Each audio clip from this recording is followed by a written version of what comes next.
During Christmas dinner my sister mocked me for still being single at 40. So I smiled, pulled out my phone and showed her my billionaire fiancé's text saying he just bought her husband's company. Hey everyone. Stories like this mean something to you. Support us by subscribing. Say hi and tell us where you're watching from. Now let's get back into the story. The text from Mama came 3 weeks before Christmas. Family dinner at my house. You better be there, Maya. No excuses this year. I stared at those words, my stomach twisting into familiar knots. 5 years. 5 years since I'd sat at that table, enduring their judgments, their sideways glances, their barely concealed disappointment in me. I was 40 years old, successful, independent, and apparently their greatest failure. My thumb hovered over the keyboard. Every instinct screamed to decline, to protect the peace I'd built in my carefully constructed life. But Mama's words carried weight, always had. Growing up in our household meant understanding that family obligations weren't optional. They were commanded, expected, enforced. I'll be there, I typed back, hating myself a little. The response came immediately. Good. Wear something nice. And maybe do something with your hair. I set the phone down, my hands trembling. 20 years in corporate law, partner at one of the most prestigious firms in the country, and still I was the disappointment. Not because I'd failed, but because I'd succeeded alone. No husband. No children.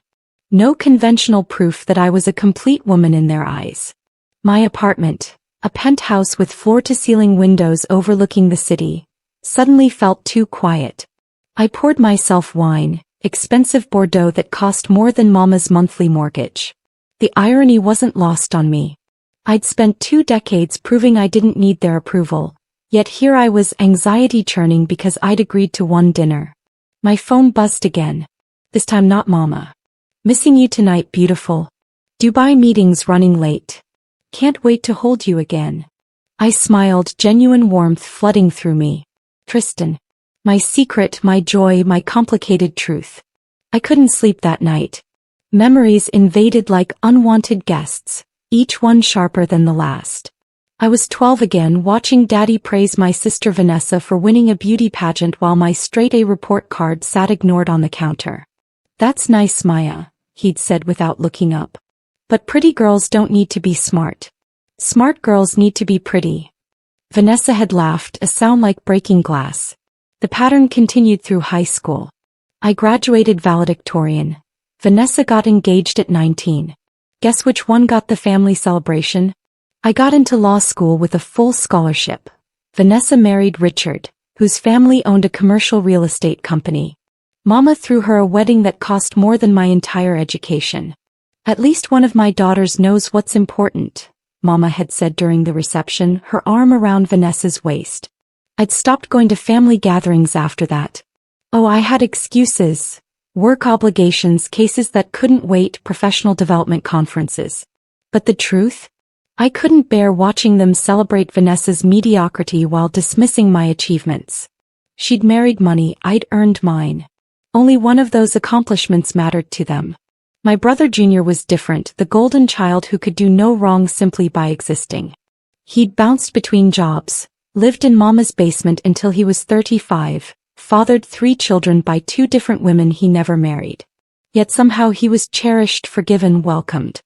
Boys will be boys, Daddy would say with a chuckle. Meanwhile, every year I remained unmarried was treated like a personal insult to the family legacy. I'd built walls to protect myself, brick by brick, achievement by achievement. Partnership at 35. My own firm by 38.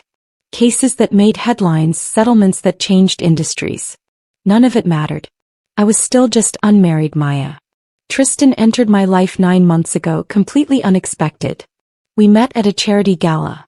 I was there representing a client. He was there because he donated $2 million. You look bored, he'd said, appearing beside me with champagne and that devastating smile. Observant, I'd replied. These things are usually torture. Then why come? Professional obligation. You. He'd laughed, genuine and warm. Same actually. Though I suppose when you write the check you're expected to show your face. We'd talked for 3 hours, way past appropriate networking time. He was brilliant, funny, disarmingly honest about his success. I got lucky, he'd said. Right idea, right timing, right investors. Now I spend most of my time trying to figure out how to give it back meaningfully.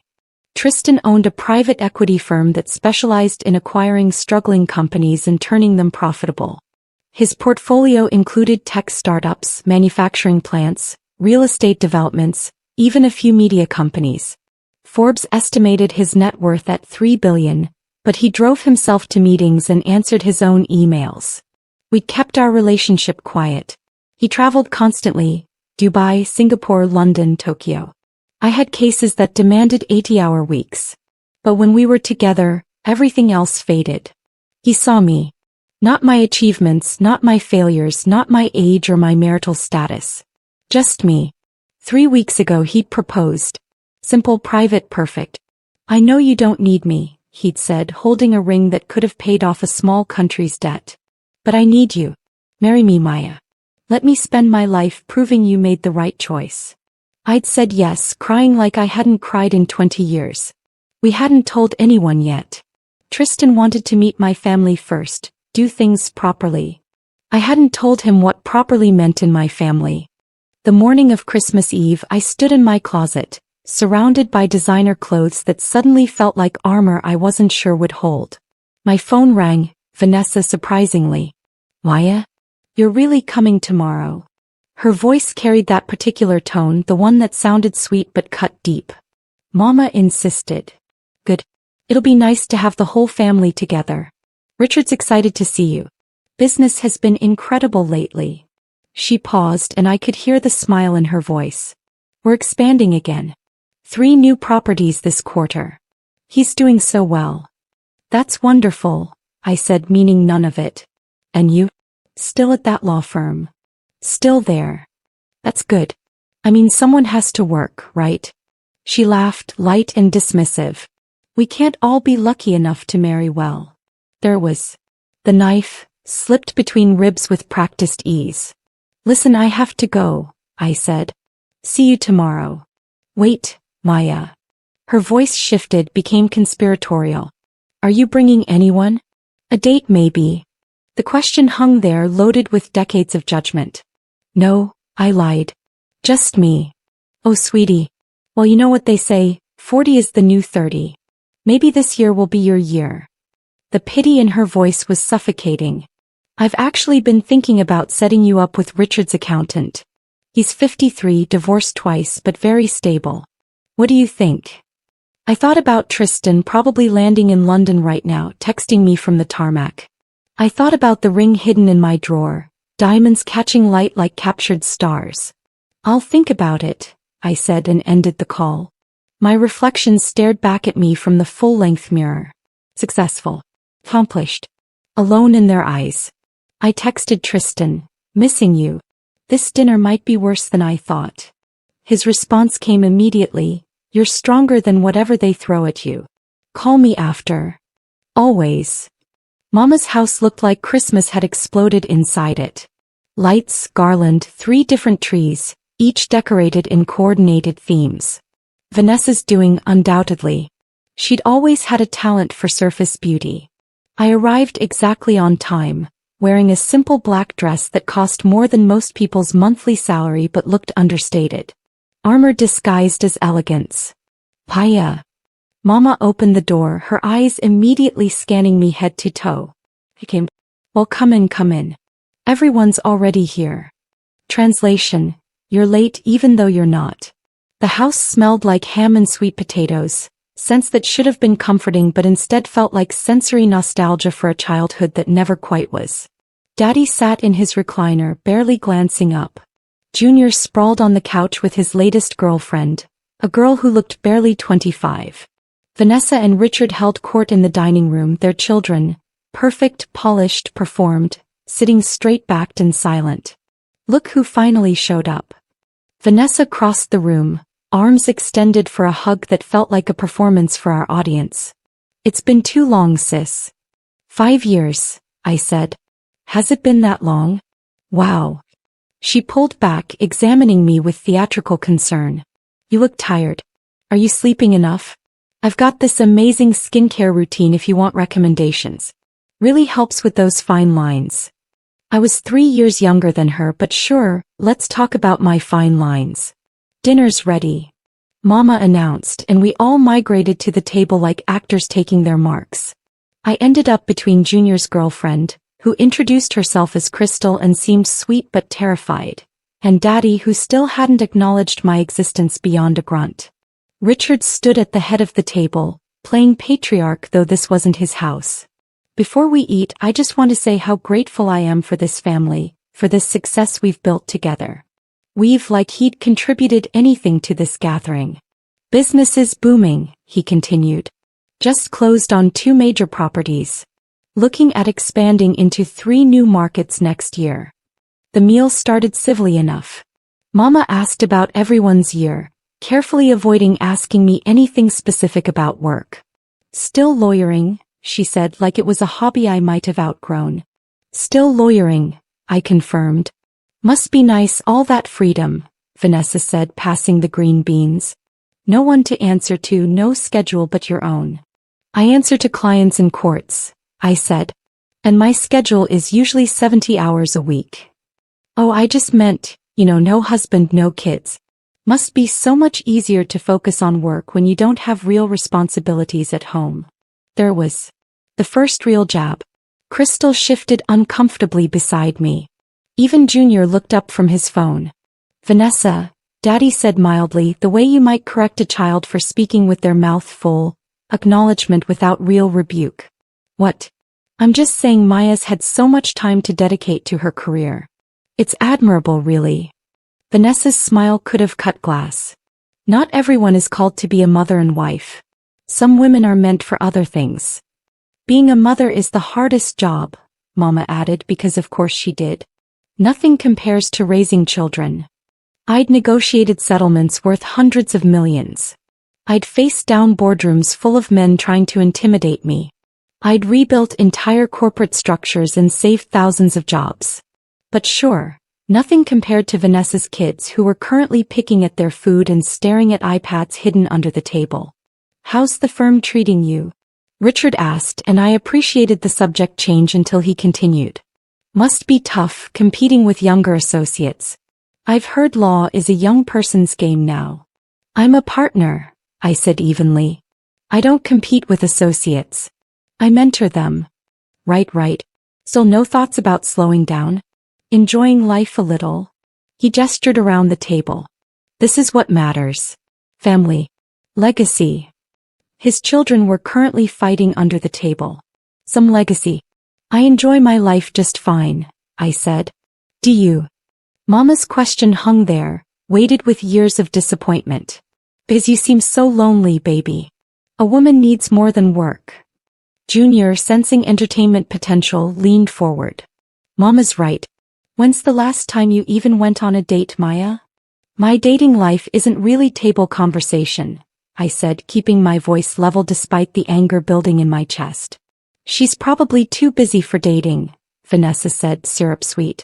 All those hours at the office.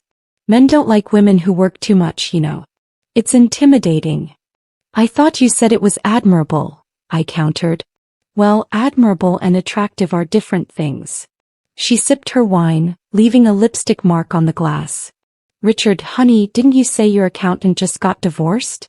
Oh God, not this again. Frank? Yeah, nice guy, Richard said. 53, 2 kids from his first marriage, 1 from his second. He's looking to settle down again. Maybe we could set you 2 up. Vanessa clapped her hands like she'd solved world hunger. It would be perfect. You're both professionals, both at that age where you can't be too picky. I'm not interested, I said firmly. Maya, honey, you need to be realistic, Mama interjected. You're 40 years old. The pool gets smaller every year. Men your age want younger women. You need to be open to options. Like divorced accountants with multiple failed marriages? The words came out sharper than intended. Don't be a snob. Daddy spoke for the first time, his voice carrying that disappointed authority that had shaped my childhood. Your sister's trying to help. She's happy. Settled. Maybe if you weren't so focused on proving something all the time, you'd have what she has. I looked at what Vanessa had. A husband who talked over her constantly. Children being raised by nannies. A life built entirely on someone else's success. A personality that existed only in relation to her man. Maybe I don't want what she has, I said quietly. The table went silent. You could hear Crystal's nervous breathing beside me. Well, Vanessa said, her voice tight. That's pretty clear, isn't it? Saint Maya, too good for marriage and family. Too busy being important. I never said. You didn't have to say it. You show it. Every time you skip Christmas. Every time you're too busy for family events. I came tonight, I said, trying to keep my voice steady. After 5 years. Mama's voice rose. 5 years, Maya. Do you know how that makes us look?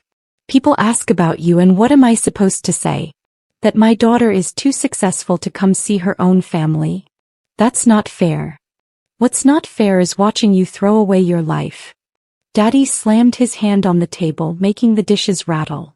You think you're better than us because you make more money? Because you have some fancy title. I never said that. You don't have to say it, Vanessa cut in, her voice dripping with false sympathy. We all see it, Maya. The way you judge us. The way you look down on my marriage, my choices. I don't look down on you. Really? Because every time Richard talks about his business, you get this look. This little smirk, like what he does doesn't measure up to your important legal work. That wasn't true. Or was it? Had my face betrayed thoughts I'd worked so hard to keep silent?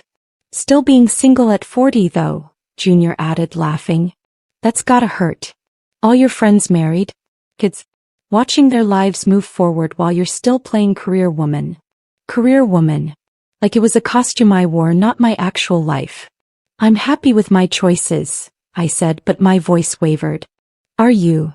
Mama leaned forward, her eyes glistening. Because you look miserable, baby.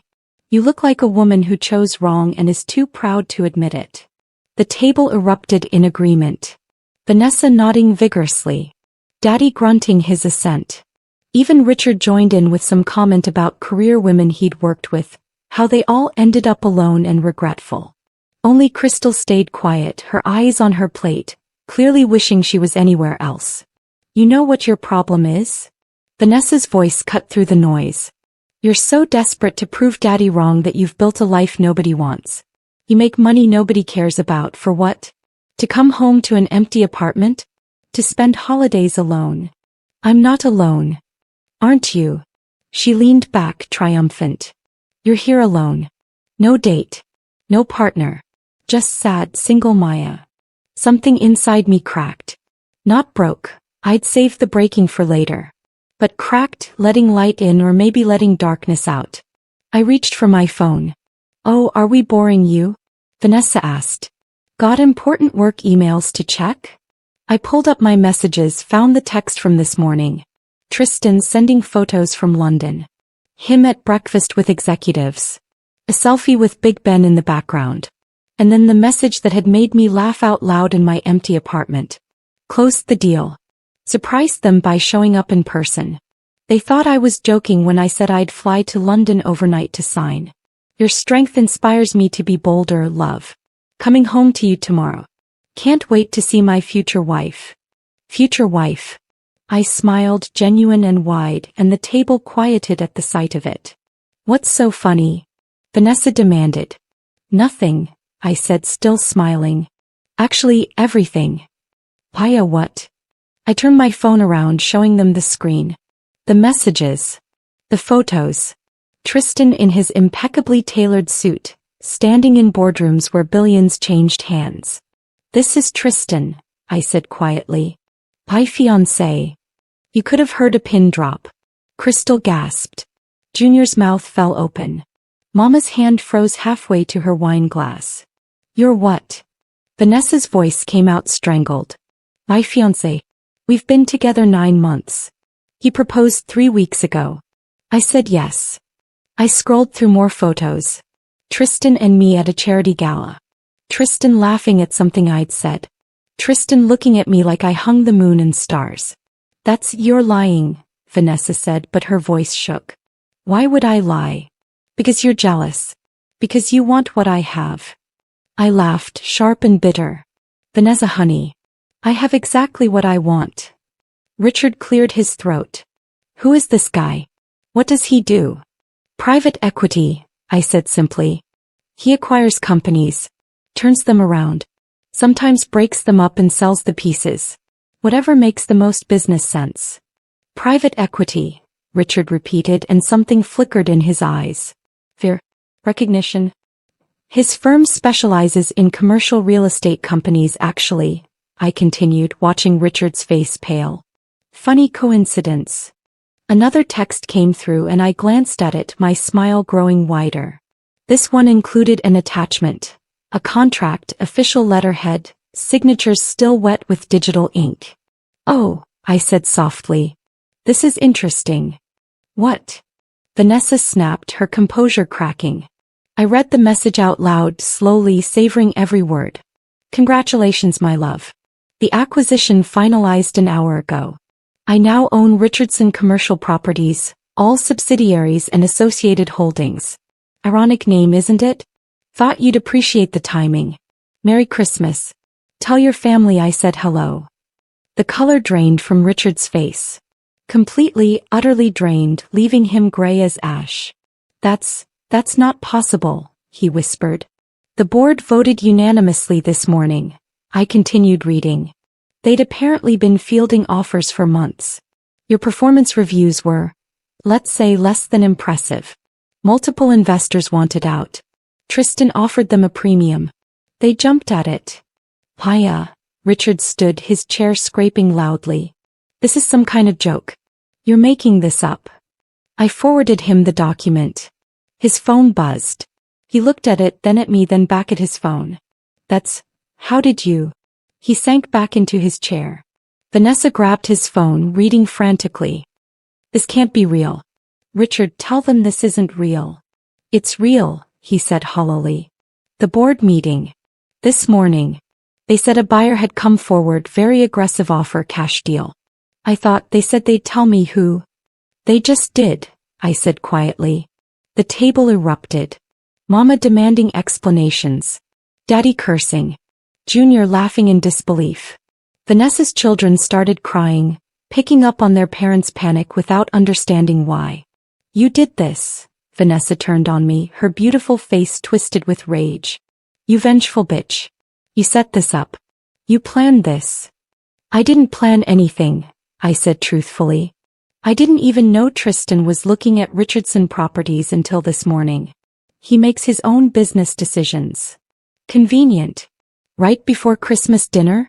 Right before you come here to gloat. Actually, he didn't know I'd be here tonight. I haven't told him much about you all. That landed hard. Vanessa's face crumpled. You're ashamed of us. No, I said. I'm protecting him from you. Richard was on his phone now, frantically calling people. Board members. Lawyers. Anyone who might tell him this was a mistake. Each call ended badly.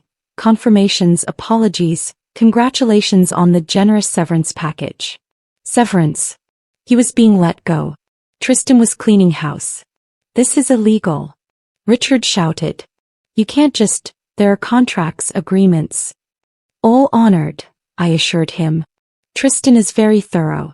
Every I dotted, every T crossed. That's why he's successful. He doesn't make mistakes. Maya, please, Mama's voice broke. Why would you do this to family? Why would you hurt us like this? I didn't do anything, I said, feeling strangely calm. Tristan bought a company. It's business. The fact that Richard worked there is coincidence. Bullshit. Vanessa screamed. You told him. You planned this. You wanted revenge because you what, Vanessa? Said I was too old, too single, too focused on my career to have a real life. I stood, my hands surprisingly steady. You're right. I heard all of that. Just like I've heard it my whole life. The difference is, I stopped caring about your opinion somewhere around my second seven-figure settlement. So this is revenge, Daddy said darkly. No. This is consequence. I looked around the table at these people who'd spent decades making me feel small. You wanted to know about my life? Fine. I'm a partner at one of the most prestigious law firms in the country. I've won cases that changed industry standards. I own my apartment outright. Penthouse city views worth more than this house 3 times over. I have investments, savings, security. And yes, I'm getting married. To a man who sees me, values me, respects me. A man who destroys businesses. Richard spat. He rebuilds them. Saves jobs. Creates value. You drove Richardson Properties into the ground with bad decisions and worse management. Tristan is fixing your mess. Vanessa was crying now, mascara running. You're enjoying this. You're actually enjoying watching us fall apart. As I examined my feelings, tried to find the satisfaction I'd expected. Instead, I felt hollow. Tired. No, I said honestly. I'm not enjoying this. I wish it had been different. I wish you'd seen me. Really seen me. Just once. Seen you. Mama's voice rose to a shriek. We've done nothing but try to help you. Try to fix you. Fix me? I wasn't broken. You were selfish. Ungrateful. He was standing now, trembling. We gave you everything. Education, support, love. You gave me criticism and disappointment. The words exploded out of me, years of silence breaking like a dam. Nothing I did was ever enough. Straight A's? Who cares? Vanessa won a pageant. Law school? Nice, but when's the wedding? Partner at 35? Great, but where are the grandchildren? Because those things matter. Daddy roared. Family matters.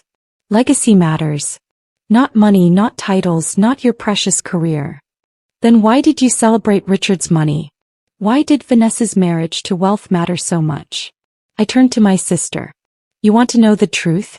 I could have been you. I dated a wealthy man in law school. Framed. Old money, connected family, ring on my finger by graduation. You know why I said no? She stared at me, mascara stained and furious. Because he wanted me to quit law. Work part-time, maybe something flexible for when the kids came. He had my whole life planned. Charity boards, country clubs, being Mrs. Graham, whoever. And I realized I'd rather be alone than invisible. That's not the same. It's exactly the same. I grabbed my purse, done with this dinner, this family, this lifetime of not measuring up. You married Richard and disappeared. You're not Vanessa anymore. You're Richard's wife. The children's mother. You organize parties and manage households and exist entirely in relation to other people. That's what women do. Mama shouted. That's what you did. And you were miserable. And you made sure we knew it. The truth hung there, ugly and undeniable. Every complaint about Daddy. Every sigh about sacrifices. Every comment about dreams you'd given up. You taught us that marriage was a trap, then got angry when I refused to walk into it. Mama slapped me. Hard. Fast. My head snapped to the side, my cheek burning. The room went silent. I touched my face, feeling the heat of her handprint. Crystal was crying quietly. Junior looked shocked. Daddy stared at his plate, unable or unwilling to intervene. Feel better? I asked Mama quietly. She was shaking, her hand still raised like she might hit me again. Get out of my house. Gladly. I picked up my purse, checked my phone. Another text from Tristan. Landing in 3 hours. Can't wait to hold you. I showed it to Vanessa one last time. You want to know the saddest part? Tristan begged me to let him come tonight. To meet you all, do the traditional introduction thing. I said no. I told him you wouldn't understand, wouldn't approve, would find ways to diminish what we have. I laughed, bitter and broken. I was protecting him. But I was really protecting you. From what? Vanessa whispered. From seeing how small you'd make me feel. From watching you treat the man I love with the same contempt you've always shown me. I headed for the door. Tristan doesn't know I came tonight. Doesn't know about dinner. When he bought Richardson Properties, it was because it was failing and he saw potential. He has no idea Richard is my brother-in-law. That's how little I've mentioned you. Maya, Mama reached for me, but I stepped back. I came tonight because you demanded it. Because some part of me still hoped things could be different. That maybe just once you'd be happy for me. I looked around at their faces, angry, ashamed, defiant. But you're not happy people. You're miserable and you need everyone else to be miserable too. Well, I'm done. I'm done shrinking myself to make you comfortable. I'm done apologizing for success. I'm done being your disappointment. If you leave now, don't bother coming back, Daddy said. Don't worry. I won't. I opened the door, cold air rushing in. Merry Christmas. I hope Richard's severance package is enough to keep this charade going a while longer. I walked to my car, got in, drove 3 blocks before pulling over. Then I cried. Not sad tears, not angry tears. Relief tears. Grief tears. Freedom tears. My phone rang. Tristan. Hey, I answered, voice shaking. I thought you were still in the air. Landed early. Were you? You sound upset. Can you come get me? I'll send my location. Already on my way. 20 minutes later, his car pulled up. He got out, wrapped me in his arms, asked no questions. Just held me while I fell apart, then pulled myself back together. Ready to go home? He finally asked. I thought about my apartment. Empty but mine. Quiet but peaceful. Lonely sometimes but never small. Yeah, I said. Let's go home. As we drove away, I didn't look back at my mother's house, glowing with Christmas lights and hollow cheer. That chapter was closed. Painfully, messily, finally closed. Tristan reached over, took my hand. Whatever happened tonight, you're not alone anymore. You know that, right? I squeezed his hand, feeling his ring press against my finger. I know. But the truth was darker, heavier. I'd won tonight. Showed them my success, my man, my life they couldn't diminish. But winning felt like losing. Because the people who were supposed to love me unconditionally had proven they never really had. The city lights blurred past the window. Somewhere behind us, my family was probably already rewriting the narrative, making me the villain, the ungrateful daughter who'd brought ruin. They'd never see their part in it. Never acknowledge decades of cruelty disguised as concern. And I'd never have the family I'd always wanted. The one that celebrated me. The one that saw me. Some wounds don't heal. Some losses are permanent. But I had Tristan. I had myself. I had a life built on my own terms. Maybe that would have to be enough. Maybe it already was. If this story resonated with you, please like and subscribe for more emotional journeys. Share your own experiences in the comments. Have you ever had to choose between family acceptance and personal truth? Let's support each other.